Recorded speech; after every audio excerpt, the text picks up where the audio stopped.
Hey guys, this video is gonna talk about another book that I've had for a long time. It is called The Book of Five Rings, and it was written by a warrior named Miyamoto Musashi from Japan. I'm not sure when exactly he lived, but it was not in modern times. He was a very famous warrior, probably one of the most famous samurai in Japan. He defeated over, I think, like 60 people in duels, and he sort of taught himself everything, to some degree. So, his achievements and accomplishments are very, he seemed to be, like, the peak of the warrior's skill. And he wrote a book towards the end of his life called The Book of Five Rings, which is just speaking about his own practice and a whole lot of other things. It's really a comprehensive book about philosophy and spirituality and the way. And let me just quote. He says, "There is no one way to salvation, whatever the manner in which a man may proceed. All forms and all variations are governed by an eternal intelligence of the universe that enables a man to approach perfection. It may be in the arts of music and painting, or it may be in commerce, law, and medicine. It may be in the study of war or in the study of peace. Each is as important as any other. Spiritual enlightenment through religious meditation such as Zen or in any other way is as viable and functional as any way. Certainly in the way of the sword of the fist. Any person should study as they see fit." Um, so, what he's sort of speaking about is, at least it seems to me, a very mindful awareness of spirit, of energy, of simply being, and sort of the mastery of, I guess, the energy of the universe. Sort of letting the ego subside, the self subside, and just being is probably the best way to be mindful in any profession, in any practice, whether it's writing, whether it's speaking, whether it's fighting. That's everywhere. It's always already present. And by allowing yourself to sort of simply be and allow the spirit of the thing, as Miyamoto Musashi says, the spirit of the thing, to allow that to come through you. Um, the intelligence of the universe, which is what I think he means by that emptiness of the self, and allowing your profession to simply be. That is this intelligence of the universe. And no matter what you would like to decipher this as, I think it's very simple and very present. In his writing, it shows very clearly how present he is. Most of the book is talking a lot about his time period, different professions, different classes. The merchants, the warriors, the samurai, the shoguns, and their places in society, and also how they all need each other to survive. So he has a very comprehensive viewpoint about society, and it's not necessarily disconnected from modern society. If you can see the connections here, we're very interrelated and interdependent, and I'm not sure what exactly every ring in this book means. I think he begins with earth, then water, fire, wind, and is there one before that?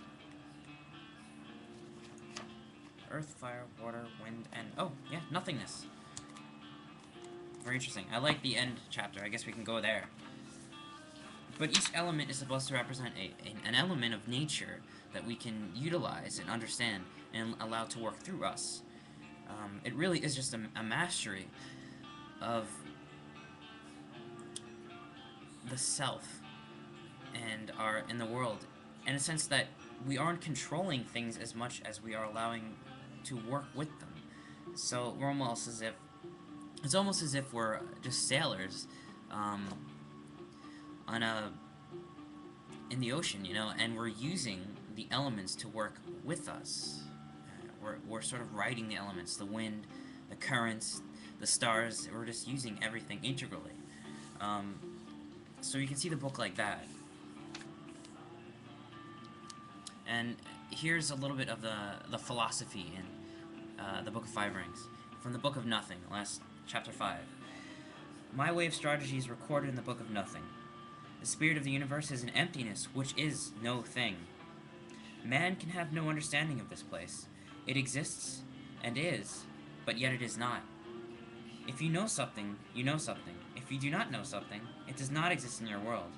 In the universe, no-thingness is not a thing that is true and not a thing that is not true. Very interesting. So he's trying to describe something that does not fit into any kind of particular category. That sort of emptiness. When men of the world look at things with the wrong perception and do not understand what they see, they say it is the place of nothingness. This is incorrect thinking. The idea that men who study strategy and do not understand nothingness do not, therefore, understand their craft is not correct either. Everything is revealed to all men as they desire to be revealed to them by their own definitions alone. So, he's kind of saying, just because we don't understand something doesn't mean it is nothingness. It's not the same concept. It has more to do with us bringing concepts and meaning to the table. So, we give things meaning. We give things, I guess you could say, power. We give this world power. We give the economy power. We give nations power.